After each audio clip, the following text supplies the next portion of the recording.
नमस्कार दोस्तों, आप सभी लोगों का अच्छी पाठशाला का स्वागत है। आज हम सभी लोग कृषि समसामयिकी सीरीज के अंतर्गत प्रधानमंत्री किसान सम्मान निधि योजना के बारे में बात करेंगे।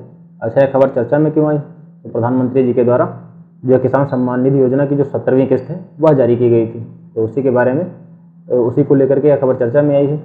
तो इससे संबंधित अन्य सभी महत्वपूर्ण पहलुओं पर हम सभी लोग बात करेंगे। तो योजना के बारे में बात करते हैं। 24 फरवरी 2019 को उत्तर प्रदेश के गोरखपुर से इसकी शुरुआत करी गई थी। पहले समझ लेंगे फिर बात करेंगे। अच्छा दोस्तों, शीघ्र ही आपके चैनल पर उत्तर प्रदेश की जो समसामयिकी है, क्योंकि इसका एक महत्वपूर्ण भाग देखने को मिल रहा है, जैसे आपके यूपीपी एग्जाम हो गए या फिर आरओ का जो एग्जाम होने वाला है, पीसीएस के तहत जो एग्जाम होने वाले हैं, और एजीटीए, इन सब में उत्तर प्रदेश जीके के अंतर्गत समसामयिकी भी शामिल है। तो इन सभी को लेकर के आपका कंटेंट रेडी हो रहा है, तो शीघ्र ही आप सभी लोगों को क्लासेस देखने को मिलेंगी। खैर बात करते हैं। तो 24 फरवरी 2019 को इसकी उत्तर प्रदेश के गोरखपुर से इसकी शुरुआत हुई थी। अच्छा, इसमें था क्या? तो डायरेक्ट बेनिफिट ट्रांसफर के माध्यम से किसानों के बैंक खातों में प्रत्येक 4 महीने में 3 समान किस्तों में 6,000 रुपये प्रतिवर्ष स्थानांतरित किए जाते हैं। एक प्रकार से हम कह सकते हैं कि 2,000 रुपये की 3 समान किस्तें इसमें किसानों को प्रदान करी जाती हैं। अच्छा, आरंभ में दोस्तों यह योजना जो थी छोटे एवं सीमांत किसानों के लिए थी। आरंभ में जो यह योजना थी छोटे एवं सीमांत किसानों के लिए थी, जिनके पास एक प्रकार से हम कह सकते हैं कि 2 हेक्टेयर तक की भूमि थी। लेकिन बाद में इस योजना का दायरा बढ़ा दिया गया, इसके अंतर्गत अन्य भूमिधारकों को भी शामिल किया गया। अच्छा, यह 100% वित्त पोषण के साथ एक प्रकार से हम कह सकते हैं कि केंद्र प्रायोजित योजना है, या केंद्र प्रायोजित योजना है, जो कि उसका 100% वित्त पोषण केंद्र सरकार के माध्यम से होता है। इसका नोडल मंत्रालय कौन है? तो नोडल मंत्रालय एक बहुत महत्वपूर्ण तथ्य है। इसका कृषि एवं किसान कल्याण मंत्रालय, यह इसका नोडल मंत्रालय है।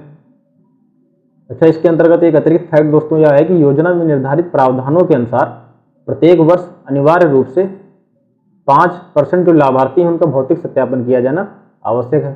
इस योजना के अंतर्गत जो भी निर्धारित प्रारूप या प्रावधान है उसके अनुसार प्रत्येक वर्ष हम कह सकते हैं कि 5% लाभार्थियों का भौतिक सत्यापन किया जाना आवश्यक है। अच्छा, एवियन इन्फ्लुएंजा अगली हमारी खबर है। इसको हम एवियन इन्फ्लुएंजा ए या फिर H5N2 यह हमारी अगली खबर रहेगी। अच्छा, यह चर्चा में खबर क्यों आई? तो H5N2 वायरस से मानव संक्रमण का पहला मामला मैक्सिको में दर्ज किया गया, तो इसी को लेकर के यह खबर चर्चा में आई थी। तो पहले हम सभी लोग प्रधानमंत्री किसान सम्मान निधि योजना को नोट करते हैं, फिर अपनी अगली खबर पर चर्चा करेंगे। पहले इसको एक एक करके नोट करते हैं, समझते हुए भी चलेंगे, नोट करते हुए भी चलेंगे, ताकि आप सभी लोगों को रिवीजन में आसानी भी हो। तो प्रधानमंत्री किसान सम्मान निधि योजना के अंतर्गत यह खबर चर्चा में क्यों आई?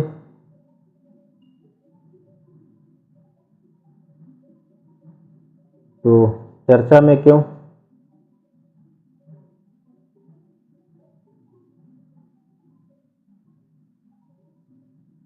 प्रधानमंत्री जी के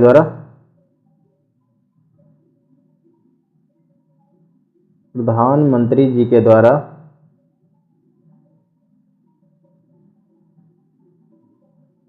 पीएम किसान सम्मान निधि योजना, पीएम किसान सम्मान निधि योजना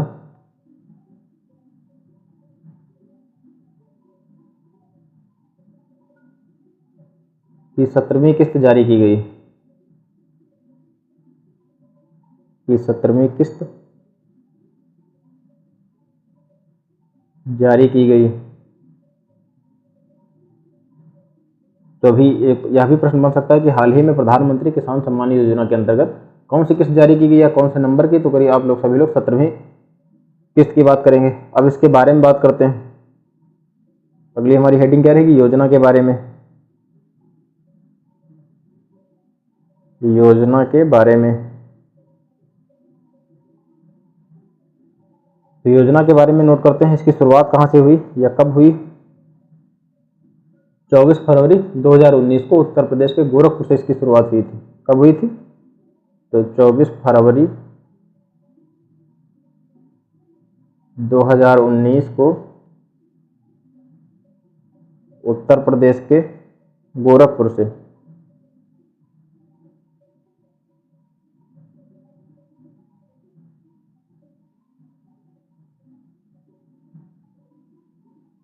तो योजना वर्ष 2019 में उत्तर प्रदेश के गोरखपुर से इसकी शुरुआत हुई थी। अच्छा, इसके अंतर्गत है क्या? तो डीबीटी के माध्यम से किसानों के बैंक खाते में प्रत्येक 4 महीने में 3 समान किस्तों में 6,000 रुपये प्रतिवर्ष स्थानांतरित किए जाते हैं। तो इसको भी नोट करते हैं।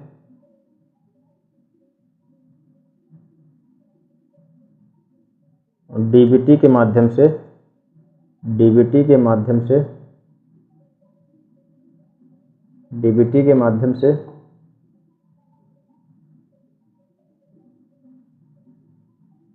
किसानों के बैंक खातों में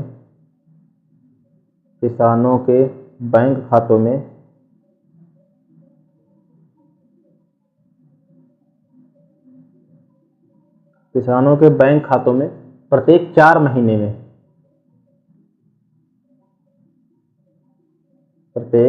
महीने में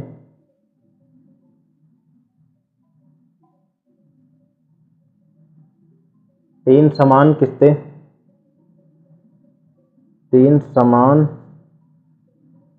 किस्तों में 6,000 रुपये प्रतिवर्ष स्थानांतरित किए जाते हैं।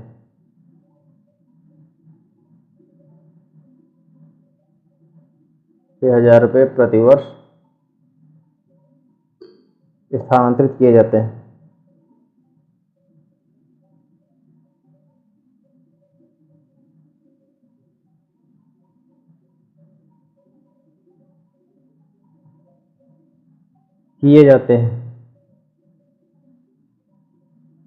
या फिर हम एक प्रकार से इसको यह भी कह सकते हैं कि 2,000 रुपये की 3 समान किस्तें शामिल हैं इसके अंतर्गत,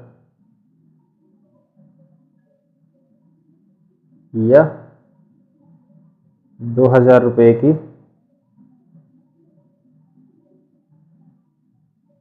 3 समान किस्तें शामिल,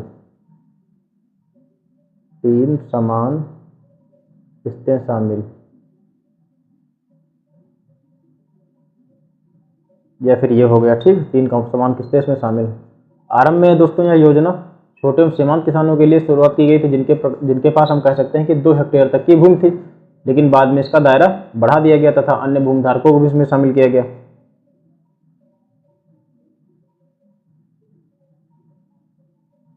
तो ये तो खैर आप समझ लीजिए, इसको क्या नोट करूं मैं।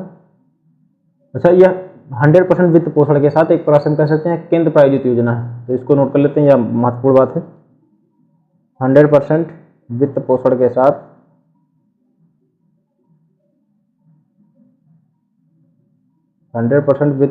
साथ एक केंद्र प्रायोजित योजना।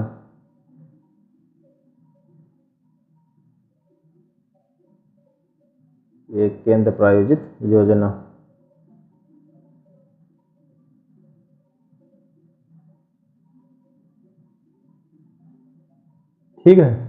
नोडल मंत्रालय इसका क्या है उसको नोट करते हैं। नोडल मंत्रालय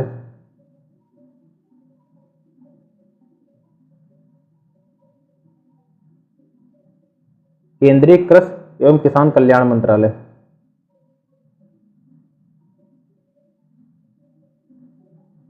केंद्रीय कृषि एवं किसान कल्याण मंत्रालय।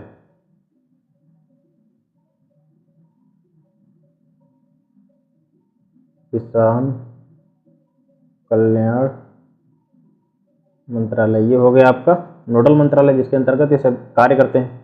ठीक है। अच्छा, योजना में निर्धारित प्रावधानों के अनुसार प्रत्येक वर्ष अनिवार्य रूप से 5% लाभार्थियों का भौतिक सत्यापन किया जाता है। प्रत्येक वर्ष 5% लाभार्थियों का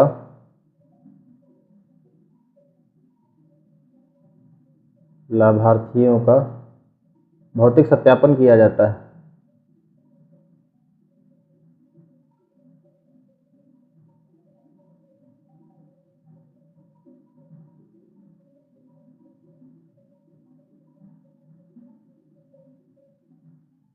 तो केंद्रीय कृषि एवं किसान कल्याण मंत्रालय इसका नोडल मंत्रालय हो गया। वहीं प्रत्येक वर्ष 5% जो लाभार्थी उनका भौतिक सत्यापन इस योजना के अंतर्गत किया जाता है। अगली हमारी खबर दोस्तों कौन सी है, तो एवियन इन्फ्लुएंजा ए है, इसको नोट करते हैं। अगली हमारी कौन सी खबर है, एवियन इन्फ्लुएंजा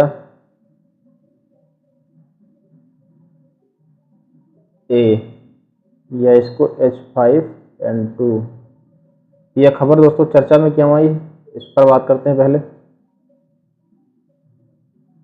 चर्चा में क्यों, पहले इसको समझते हैं, फिर एक एक करके नोट करते चलेंगे। तो H5N2 वायरस से मानव संक्रमण का पहला मामला मैक्सिको में दर्ज किया गया। पहला मामला इसका कहाँ दर्ज किया गया, तो मैक्सिको में दर्ज किया गया। अच्छा, मूल होस्ट के आधार पर इन्फ्लुएंजा जो ए वायरस है दोस्तों, इसको इस जो यह वायरस है इसको influenza, avian influenza, swine influenza आदि के रूप में इसको हम वर्गीकृत कर सकते हैं। तो जो मूल होस्ट है उसके आधार पर जो एवियन इन्फ्लुएंजा आपका है, इन्फ्लुएंजा ए वायरस को हम सभी लोग एवियन इन्फ्लुएंजा या फिर स्वाइन इन्फ्लुएंजा आदि के रूप में इसको वर्गीकृत कर सकते हैं। अच्छा, जो एवियन इन्फ्लुएंजा दोस्तों है या फिर इसको हम सभी लोग बर्ड फ्लू कहते हैं, तो यह एक प्रकार का वायरल संक्रमण है। जो आपका एवियन इन्फ्लुएंजा है इसको हम सभी लोग बर्ड फ्लू भी कहते हैं। तो एक प्रकार से यह एक प्रकार का वायरल संक्रमण है जो मुख्य रूप से पक्षियों को प्रभावित करता है। जबकि इस वायरस के कुछ अन्य प्रकार जो हैं, जो कुछ हम कह सकते हैं जो इसके इस वायरस के कुछ अन्य उप प्रकार हैं, जैसे कि H5N1 यह मनुष्यों को भी संक्रमित कर सकता है। तो हमने बात कर ली है चर्चा में क्यों रहा, इसके कुछ अन्य जो इसके अन्य प्रकार हैं उसको हम अन्य भागों में बांट सकते हैं, ठीक है। और या किसको किसको संक्रमित कर सकता है, तो एक एक करके इसको नोट करते चलते हैं।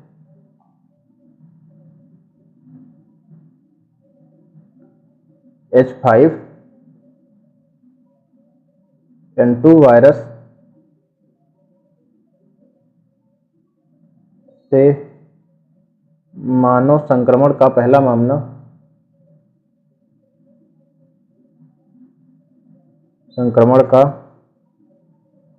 मामला मैक्सिको में दर्ज किया गया। मैक्सिको में दर्ज किया गया।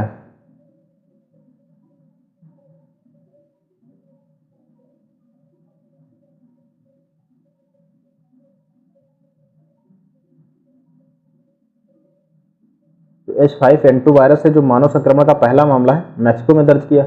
अच्छा, मूल होस्ट के आधार पर इन्फ्लुएंजा ए वायरस को एवियन इन्फ्लुएंजा या फिर स्वाइन इन्फ्लुएंजा, ठीक है, आदि के रूप में इसको वर्गीकृत किया जा सकता है। तो ये आप सब समझिए, आपको इसका नोट करने का कोई फायदा नहीं। अच्छा, ये अतिरिक्त जो फैक्ट है दोस्तों, एवियन इन्फ्लुएंजा या फिर बर्ड इन्फ्लुएंजा एक प्रकार का वायरल संक्रमण है जो हम कह सकते हैं कि मुख्य रूप से पक्षियों को प्रभावित करता है। जबकि इस वायरस के जो कुछ उप प्रकार हैं जैसे कि H5N1 मनुष्यों को भी संक्रमित कर सकता है। इसको नोट कर लेते हैं हम सभी लोग।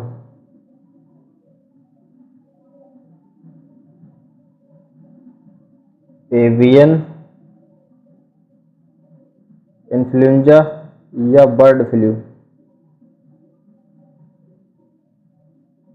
फ्लू एक वायरल संक्रमण है।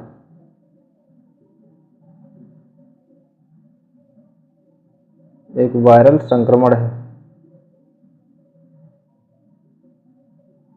यह एक प्रकार का वायरल संक्रमण है जो मुख्य रूप से पक्षियों को प्रभावित करता है।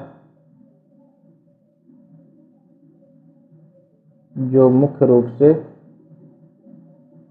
पक्षियों को प्रभावित करता है।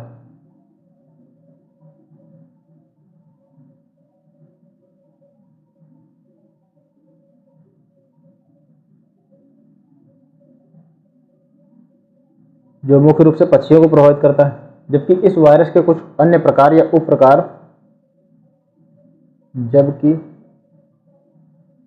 इस वायरस के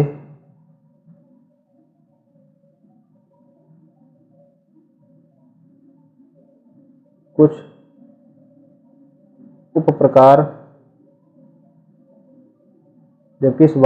उप प्रकार जैसे कि H5N1 मनुष्यों को भी संक्रमित कर सकता है।